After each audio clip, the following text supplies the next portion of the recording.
Gaza के अंदर असली लड़ाई सुरंगों के अंदर होनी है और इजरायल ने सुरंग युद्ध की पूरी तैयारी यहां कर ली है। इजरायल ने एक स्पेशल फोर्स और स्पेशल बॉम्ब सिर्फ सुरंग युद्ध के लिए ही बनाए हैं। जब यह सुरंग युद्ध शुरू होगा तो आतंकियों को बहुत बुरी मौत झेलनी होगी, क्योंकि इजरायल सुरंग से बाहर निकलने का रास्ता ही बंद करने वाला है।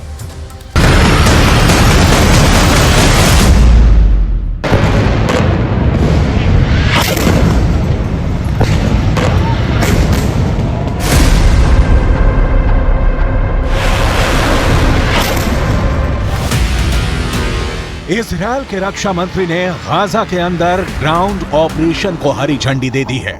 जल्द ही गाजा के अंदर इजरायल की टैंक आर्मी और ग्राउंड फोर्सेस जाने वाली हैं और ऐसे में अब इजरायल की सेना की सबसे बड़ी परीक्षा होने जा रही है।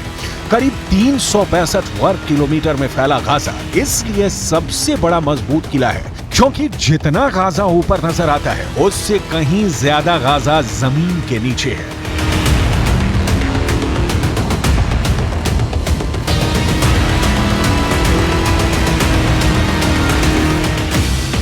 गाजा के इन सुरंगों में 2 मंजिला इमारतें होने के दावे किए जाते हैं और इनका रास्ता सुरंगों से होकर खुलता है। इन्हीं सुरंगों के अंदर हमास की हथियार निर्माण की फैक्ट्रियां हैं। देखिए, इस तरह सुरंगों के अंदर हमास ने रॉकेट बनाने की फैक्ट्रियां लगाई हुई हैं।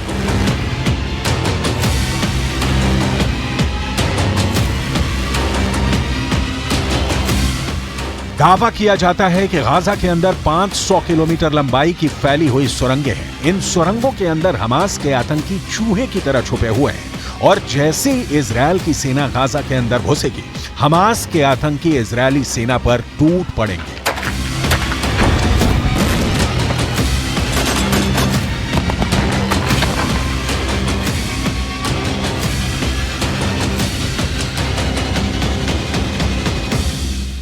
इस वक्त इजरायल की राजधानी जेरूसलम के ओल्ड सिटी के पास हूं।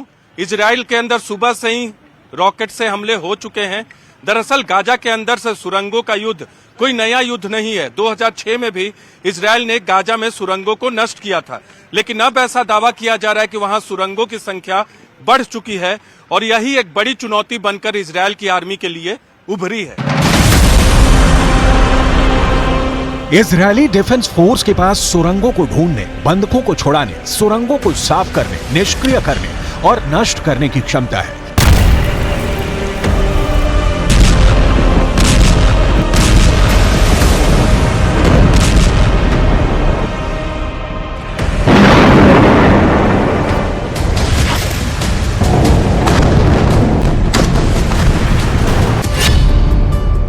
इजरायली आर्मी के पास याहलोम यूनिट है, जो कि सिर्फ सुरंगों को ढूंढकर उनको आतंकियों समेत नष्ट करने में ही माहिर मानी जाती है। याहलोम इजरायल की विशिष्ट कमांडो यूनिट है, जो सुरंगों को खोजने, साफ करने और नष्ट करने के लिए जानी जाती है। याहलोम सुरंगों पर वार करने वाली दुनिया की सबसे बड़ी सेना मानी जाती है। याहलोम ने ऐसे स्पेशल डॉग्स यूनिट तैयार कर रखी है जो सुरंग के अंदर घुसकर इजरायल की सेना की मदद करती है। याहलोम के पास सुरंग ढूंढने के लिए हवाई सेंसर मौजूद हैं। जमीन के अंदर ड्रिलिंग करके भी याहलोम आतंकियों का खात्मा करने में माहिर मानी जाती है। सुरंगों को विस्फोट करके खत्म करने के लिए याहलोम के पास कई विशेष बम भी हैं। इजरायल के पास ऐसे कई बुलडोजर भी हैं जो सुरंगों के दरवाजों को सील करके आतंकियों को जिंदा दफन भी कर सकते हैं। साल 2017 में ऑपरेशन नॉर्दर्न शील्ड के दौरान इजरायल की उत्तरी सीमा पर कई सुरंगों की खोज की गई थी। ये सुरंगें हिजबुल्लाह की थी।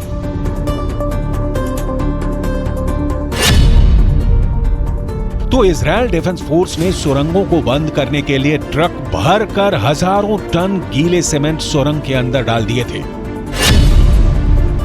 आतंकियों को बहुत बुरी मौत मारने के लिए कई बार इजरायल की सेना इन सुरंगों के अंदर सीवर का गंदा पानी भी डाल चुकी है।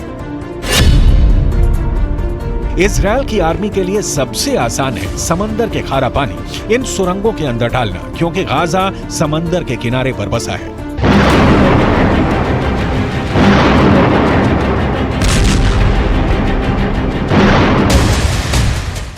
फिर भी कई कारणों से हमास की सुरंगों को ढूंढना और उन्हें नष्ट करना भी कोई साधारण मामला नहीं होगा। मिसाल के लिए याद कीजिए अफगानिस्तान के पहाड़ी और कम आबादी वाले इलाके में जब अमेरिका जंग लड़ रहा था, तब साल 2017 में अमेरिका की सेना ने ISIS के गुफा और सुरंग परिसर पर अमेरिका का सबसे शक्तिशाली गैर परमाणु बम 21,600 पाउंड का GBU-43B मैसिव ऑर्डिनेंस गिराया था। लेकिन प्राकृतिक गुफाएं इतनी मजबूत होती हैं कि उन्हें तहस नहस करना आसान नहीं होता है।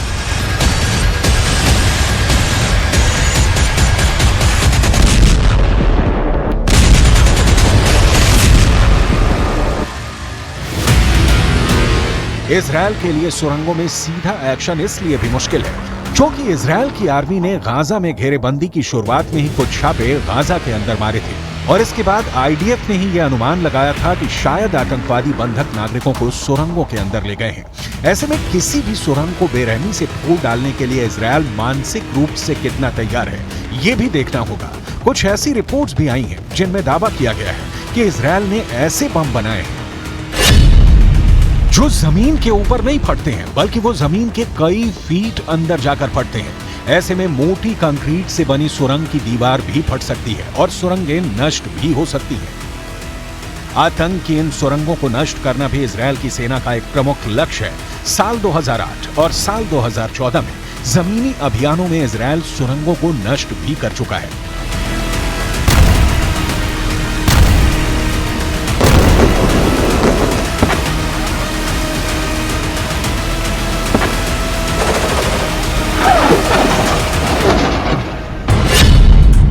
इजरायल को उम्मीद थी कि गाजा में हमास ने करीब 500 किलोमीटर तक सुरंगें बना रखी हैं। इजरायल का दावा है कि इनमें से करीब 90 किलोमीटर की सुरंग को वो नष्ट कर चुका है। यानी इजरायल के पास पहले से सुरंगों को नष्ट करने का अनुभव मौजूद है। गाजा के अंदर इन सुरंगों की वजह से अगर इजरायल ने गाजा पर भारी तीव्रता के बम बरसाए तो इससे आम लोगों को नुकसान हो सकता है। यही वजह है कि उत्तर गाजा को इजरायल ने खाली करवा लिया है। संयुक्त राष्ट्र की ही माने तो उत्तर गाजा से 10 लाख से ज्यादा लोग दक्षिण गाजा की तरफ जा चुके हैं।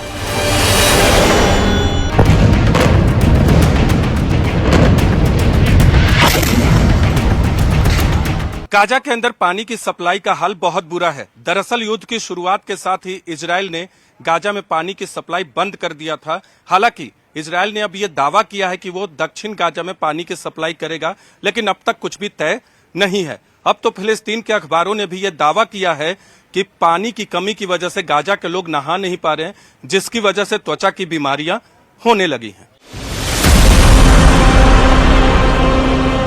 इजिप्ट के पास मौजूद वो रफा क्रॉसिंग, जिसके बाहर सैकड़ों की संख्या में पूरी दुनिया से आए राहत सामग्री के ट्रक खड़े हैं, वहां पर भी वॉर गेम चल रहा है।